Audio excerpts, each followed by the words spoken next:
मित्रों नमस्कार। मैं हूं आपका दोस्त डॉक्टर अनिल अग्रवाल। आज मैं आपको एक कहानी सुनाता हूं। किसी गांव में एक व्यक्ति रहता था जो बहुत ही भला और सज्जन व्यक्ति था, लेकिन उसका मानना था कि जो कुछ व्यक्ति के भाग्य में होता है वही होता है, उसके अलावा कुछ नहीं होता है। एक दिन उसके गाँव में एक साधु व्यक्ति आया और वह व्यक्ति के घर गया तो उस व्यक्ति ने उस साधु की बहुत सेवा की। उसकी सेवा से प्रसन्न होकर साधु ने उसको एक पारस पत्थर दिया और कहा कि तुम इस पत्थर को जिस भी लोहे की वस्तु से छुओगे वह सोने की हो जाएगी, और यह पत्थर मैं 7 दिन के बाद वापस आकर ले जाऊंगा। और ये कहकर साधु चला गया।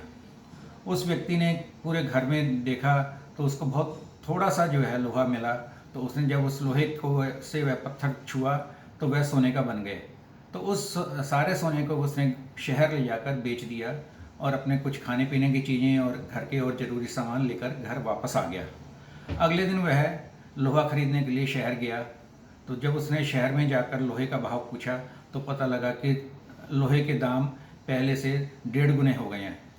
जब उसको लगा कि ये तो बहुत महंगा हो गया है लोहा, तो वह घर वापस आ गया। उसने कहा कल जाकर खरीद लूँगा।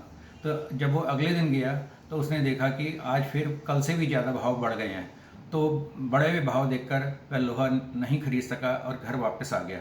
इसी प्रकार वह हर रोज़ शहर जाता और देखता कि लोहे के भाव तो दिन प्रतिदिन बढ़ते जा रहे हैं, तो वो एक लोहा नहीं खरीद कर लाता है और घर वापस आ जाता है।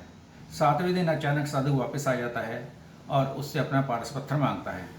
तो वह व्यक्ति कहता है कि महाराज, लोहे के भाव तो प्रतिदिन बढ़ रहे थे, इस करके मैंने लोहा ही नहीं खरीद पाया, ना मैं उससे कोई सोना बना पाया हूँ। आप मेरे पास ये पारस पत्थर कुछ दिन के लिए और छोड़ दें। लेकिन साधु नहीं माना। उसने कहा नहीं, जैसा मैंने कहा था आपको कि 7 दिन के बाद आऊँगा और अपना पारस पत्थर वापस ले जाऊँगा, इसलिए मैं आज अपना पारस पत्थर वापस लेने आया हूँ, इसलिए मेरा कृपया करके यह पारस पत्थर वापस कर दो।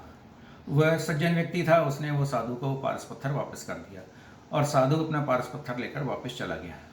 अब इस कहानी के अंदर हम देखते हैं कि वह व्यक्ति जैसा था, निर्धन जो था वैसा का वैसा ही निर्धन रहा, वह धनवान नहीं बन सका। तो इसके पीछे क्या कारण हो सकता है? नंबर 1, क्या उसका भाग्य ही ऐसा था कि वह कभी धनवान नहीं बन सकता था?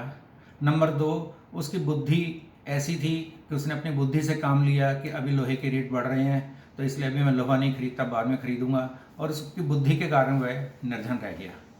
तीसरा कारण है कि उसके कर्म ही ऐसे थे कि जब उसने कर्म नहीं किए तो वो धनवान नहीं बन सका। तो इन तीनों कारणों के अंदर से कौन सा कारण उचित आपको लगता है कि वह व्यक्ति धनवान नहीं बन सका? तो यह इसके अंदर से आपको जो भी कुछ उचित लगता है उसे कमेंट्स बॉक्स में लिखें और अपनी राय बताएं।